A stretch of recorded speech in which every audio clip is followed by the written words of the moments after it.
All right, tenay.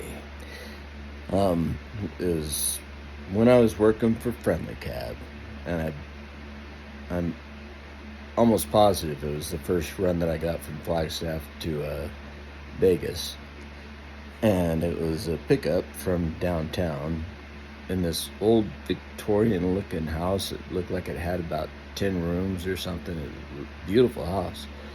Um, and I never really noticed it. Probably been by it 10,000 times, but never noticed it until I had to stop there. So this girl comes out, and she's, pretty attractive. Wants to go to Vegas. Well, my trick was, and I'm gonna bounce back and forth here, but my trick was is that I would get about halfway through on a long run like that, and then ask them, how are we gonna pay for this? Because at that point, I still got the run, and I'm gonna make them pay. Either way, I'm going to get the money. But I asked her that. She goes, "Oh, you don't have to worry about money." And I said, um, "Well, that's the only thing I have to worry about." And this is further on into the ride, but I have to go back a little bit in a bit to tell you where this chick's mind was. But yeah, she goes, "Well, there's something more you have to worry about is maybe I'll slit your throat and leave you in the ditch over here."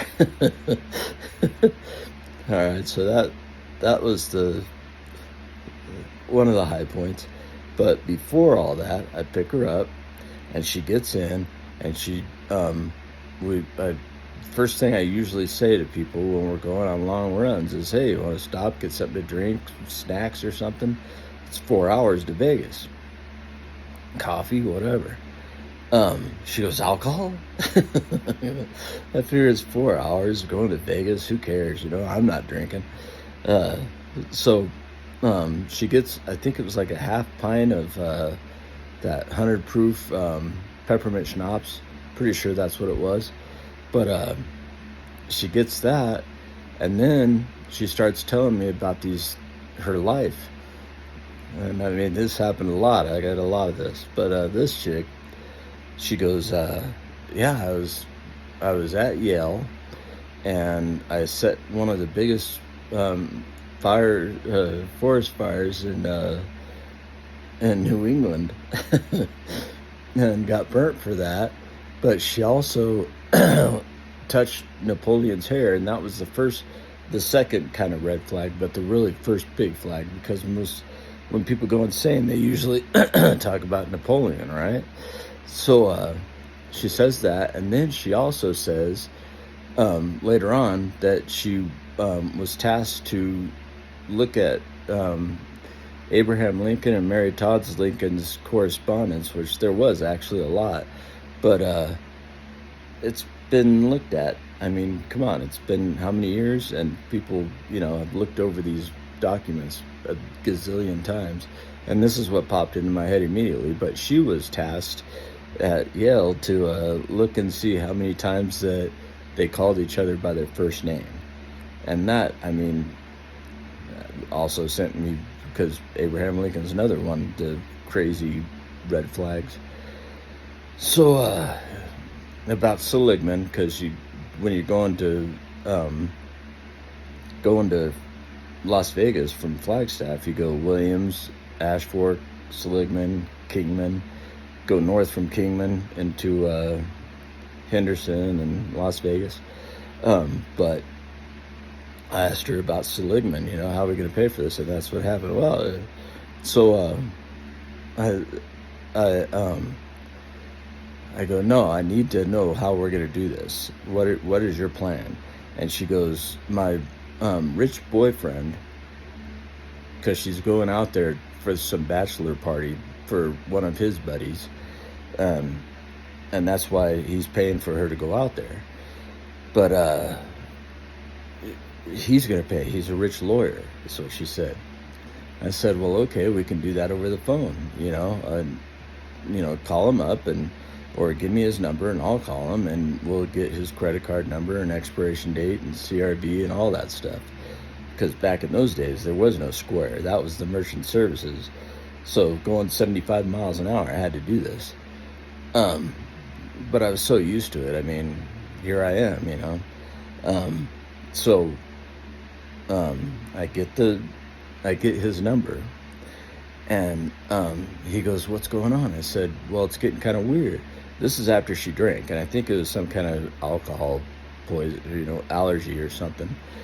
But I go, "Yeah, it's getting kind of weird," and she, she goes, "This is not getting weird." She starts like not really hitting me, but touching me, you know? And I said, "Stop fucking touching me." And this guy, his name is Mike. He's all, "Brian, what's going on? What's going on?" 75 miles an hour still. And so like, she's fucking touching me. I don't want her fucking touching me. And he's gonna tell her to calm down. You calm down, you know, he's trying to like calm down the situation.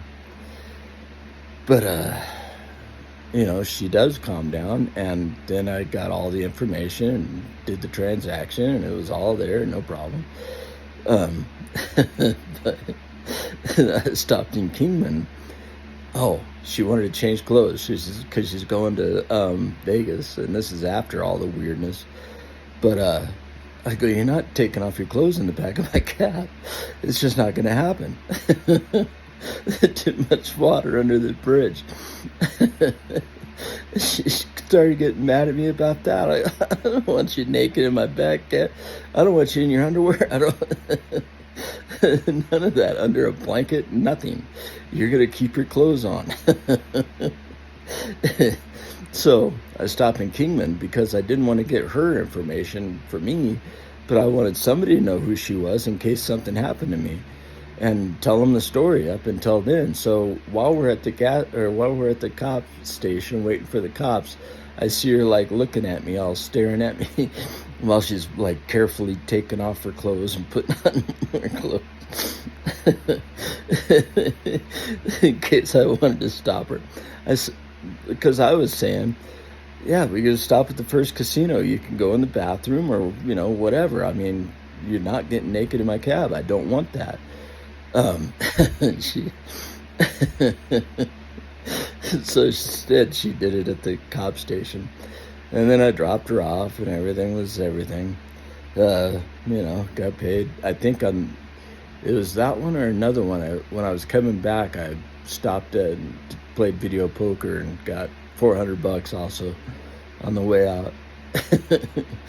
But yeah, it was just, that was when people ask me, "What's your craziest story?" That one has to be it. Tenay in Friendly Cab. Oh, and then I picked him up later on. I think that was when I was with Jips doing my cab company. But yeah, she goes, "Yeah, I'm writing a book and you're in it." Of course, I changed the name. Because, I mean, she knew I was Brian Mishmash. It was her and the Mike guy, and we were all just like in fascination with each other that they hopped in and they were going to get married. They were engaged, but this was like maybe a year and a half later, something like that. Yeah, but so maybe I'm in a book. I don't know. I gotta clean that smudge off my glasses. So this is at 9 minutes. I think that's the end of the Tenay story, but oh no, there's one more. I've got 9 minutes, so I'll try and make it for 10. So I picked up another guy. It was an old man, and picked him up downtown, took him to that same house, and he goes, "Yeah, there was another cab driver that gave one of my roommates." I said, "Yeah, that was me." And he started going off and like making these, like, he was an old Italian guy, making all these like abstract threats and stuff. And then he paid me, and then as he got out, he stuck up his arm, "But some kind of Italian," and I couldn't believe it. This story is never going to end. So Yeah, anyways, so, yep, we're at 10, so that's what I'm shooting for all my videos. Next, I'll talk about, I don't know, maybe I'll talk more about that horse. That story goes on and on. But anyways, bye.